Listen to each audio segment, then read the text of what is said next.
દેસાઈ અડીસણાનું ભરું. આજે જે ભાઈ કલાકાર વિજય સુવાળાનો હમણાં છેલ્લો મેં વિડીયો જોયો, એમાં એમને ઘણી બધી વાતો કરી. એ વાતોની શું સત્યતા છે અને એમાં શું તથ્ય છે એ જણાવવા માટે આપ સમક્ષ હાજર થયો છું. એમને વાત કરી રબારી સમાજની દીકરીઓની વાત કરી. રબારી સમાજની દીકરી કે બેન એ અમારા સમાજ માટે યા તો અમારા બધા માટે એ સન્માનનીય દેવી સ્વરૂપા છે. રબારી સમાજની બેન દીકરી એ અમારા માટે સન્માનની ભૂમિકામાં હોય છે. અને આજે એ ફસાયા પછી રબારી સમાજની કોઈ બેન દીકરીને વચ્ચે લાવી આડા હાથ કરી અને પોતે બચવાનો પ્રયત્ન કરતા હોય તો બિલકુલ ખોટો પ્રયત્ન છે. એમને કીધું 5 દીકરીઓએ મને આવી અને દિનેશભાઈના વિરુદ્ધમાં કમ્પ્લેન કરી. 5 દીકરીઓએ તમને આવીને કમ્પ્લેન કરી તો એનું પ્રૂફ લાવો. એક બીજી વસ્તુ એવી છે કે 5 દીકરીઓએ આવી અને તમને કમ્પ્લેન કરી તો તમે કઈ સમાજના બાપ તો છો નહીં ભાઈ, કે તમને સમાજની દીકરીઓએ આવીને તમને કમ્પ્લેન કરી. એક આ સૌથી મોટો મુદ્દાનો વિષય છે. અચ્છા, મેં કોઈને મેસેજ કર્યો હોય, કોઈને મેં ફોન કર્યો હોય તો એ સમાજની દીકરી સામે લાવે, મને ક્યારેય વાંધો નથી. જીવનમાં આજ દિન સુધી આ પ્રકારની કોઈ પણ પ્રકારનું કૃત્ય મેં કર્યું નથી. એની પેઢીએ કરેલું છે એ બધું જ મારે હવે જાહેર કરવાનું છે. રબારી સમાજ તો જાણે જ છે બધું કે એની પેઢીએ શું કરેલું છે, કેવા કૃત્યો કરેલા છે. એ વાત મારે અત્યારે કરવી નથી. મારે કોઈને આટલી નિમ્ન કક્ષાની વાતો હું જીવનમાં ક્યારેય મારા મોઢે હોય જ નહીં. મેં રબારી સમાજમાં સારા કાર્યો કરવા માટેના કામ કર્યા છે. રબારી સમાજનું કોઈ નુકસાનનું કામ થાય એ પ્રકારનું કામ મેં જીવનમાં ક્યારેય કર્યું નહીં હોય. એમને વાત કરી ખંડણીની કે દિનેશભાઈ દેસાઈ મારી જોડે ખંડણી માગે છે. તો રહી વાત ખંડણીની, આખા રબારી સમાજને અને જાહેર જીવનને બધાને ખબર છે કે મારા ઘરની શું કેપેસિટી છે, મારો બિઝનેસ કેટલો મોટો છે.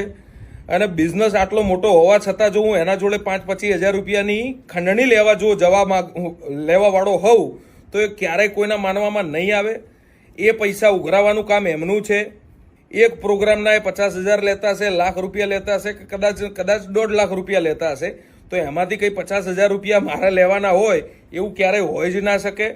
આજે દારૂ પી અને મારા ત્યાં ઓઢવની અંદર એ લોકો જે આવ્યા હતા એમનું કહેવું એવું હતું કે હું જવાબ લેવા આવ્યો હતો. અચ્છા, જવાબ લેવા આવ્યા હતા તો રબારી સમાજના વ્યક્તિઓને લઈને આવ્યા હતા ને ભાઈ. અધર કાસ્ટના વ્યક્તિઓ જે ક્રિમિનલ રેકોર્ડ સાથે જોડાયેલા છે, જેમના બધાના ઉપર ગુજકો એક્ટ લાગેલી છે, અલગ અલગ પ્રકારના ગંભીર ગુનાઓ દાખલ થયેલા છે, તો એવા વ્યક્તિઓને શા માટે તમારે ભાઈ જવાબ લેવા લઈને આવવા પડે? જવાબ લેવા આવ્યા હતા તો રબારી સમાજના લોકોને લઈને આવ્યા હતા. તમે રબારી સમાજના લોકોને તો લઈને આવ્યા નથી. દારૂ પીને આવ્યા છો તમે પોતે, એ પણ તમે અને નહીં સીસીટીવીમાં દેખાય છે. તમે એવું કહો છો કે હું ત્યાં ગયો જ નથી. તમારું મોબાઈલ લોકેશન ત્યાંનું બોલે છે, તમે સીસીટીવીમાં દેખાવ છો. એ બીજા સીસીટીવી તમે જે પબ્લિશ થયેલા સીસીટીવી જે જોવો છો ને એના ઉપર એટલું ના વિચારી લેશો કે હું એમાં નથી દેખાતો. એ સિવાયના બીજા સીસીટીવી હજુ અમારી જોડે છે. એટલે તમે એવી વાત તો કરશો જ નહીં કે હું ત્યાં હતો નહીં. બીજી વાત કે જેટલા લોકો આવ્યા હતા એટલા લાકડીઓ અને તલવારો લઈને આવ્યા હતા, તો એ શું જવાબ લેવા લાકડીઓ અને તલવાર લઈને કોઈ વ્યક્તિ આવે ભાઈ? એટલે આવી ખોટી લોકોને ગેરમાર્ગે ના દોરશો. તમારું પાપ અટકાવવા માટે તમારા પાપનો ઘડો ફૂટી જવાની તૈયારીમાં છે ત્યારે તમે સમાજની દીકરીનું નામ લો છો, આટલી નિમ્ન કક્ષાની વાત કરો છો. એ પ્રકારનો વ્યક્તિ હું છું નહીં, ક્યારે આવી નિમ્ન કક્ષાની વાત નહીં કરું. રહી વાત કે જ્યારે ત્યારે રબારી સમાજના કોઈ પણ ખરાબ સારા પ્રસંગોમાં મારી હાજરી હોય છે. એક પણ એના કાર્યક્રમમાં હું ક્યારે ગયો હોઉં તો તમે મને બતાવો. તમે મને પ્રૂફ કરીને આપો કે હું તમારા કોઈ કાર્યક્રમમાં આવ્યો છું. કાર્યક્રમમાં જ તમારા નથી આવતો ભાઈ. 4 વર્ષથી મારો કોઈ સંપર્ક નથી, તો શેના માટે ભાઈ તમે મારું વારંવાર નામ લો છો? સિંગલ મારું આઉટગોઈંગ મારા ફોનમાંથી નથી આ 4 વર્ષમાં કે ક્યારે મેં વિજય સુવાળાને સામેથી ફોન કર્યો હોય, વિજય સુવાળાના મિત્રને મેં ક્યારે સામેથી ફોન કર્યો હોય. તમે આવી વાહિયાત વાતો સમાજ સામે મૂકો છો. એક તમારું પાપ બહુ જ ભરાઈ ગયું છે. એવું નથી કે તમારા પ્રૂફો મારી જોડે નથી, તમારા પ્રૂફો મારી જોડે છે અને એ હું સાર્વજનિક કરીશ. તો તમે કોડીના નહીં રહો ભાઈ. તમારા પરિવારના બધાના પ્રૂફો મારી જોડે છે. જો એ હું સાર્વજનિક કરીશ તો તમે કોઈ કામના નહીં રહો.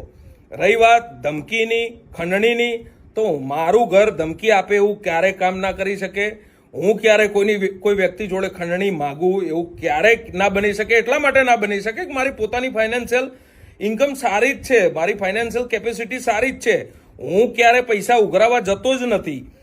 હર હંમેશા રબારી સમાજના સારા અને નરસા કામમાં હું ખડે પગે ઊભો છું. એ રબારી સમાજ જાણે છે, મારે કોઈને મોઢે કહેવા નથી જવાનું. રહી વાત આ બેન દીકરીની કે 5 દીકરીઓ આવીને તમને કીધું, તો ભાઈ તમે સમાજના ધણી છો નહીં કે તમને 5 દીકરીઓ આવીને કીધું. અચ્છા, તમને 5 દીકરીને હું તો કહું છું, એક દીકરીએ કીધું કે દિનેશભાઈ દેસાઈએ મને મેસેજ કર્યો, તો એનું પ્રૂફ લાવો. એ પ્રૂફ હશે તો જ આગળ વાત થશે. હવે બાકી હવે આ એફઆઈઆર જે થઈ છે, તમે જે કૃત્ય કર્યું છે એમાં એફઆઈઆર થઈ છે, તમે જે ખરાબ કારનામું લુખાઓ લઈને આવીને કર્યું છે એમાં એફઆઈઆર થઈ છે.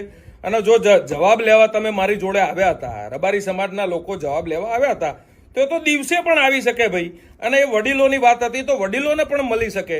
તમે લુખ્ખા અને જે ગંભીર ગુનાઓ આચરેલા લોકોને તમે મારા ત્યાં લઈને આવ્યા હતા, તો તમે જવાબ લેવા નથી આવ્યા. જવાબ લેવા આવ્યા વાળો માણસ લાકડી અને તલવાર લઈને પણ ના આવે. એ બધા સીસીટીવી પણ છે જ ભાઈ.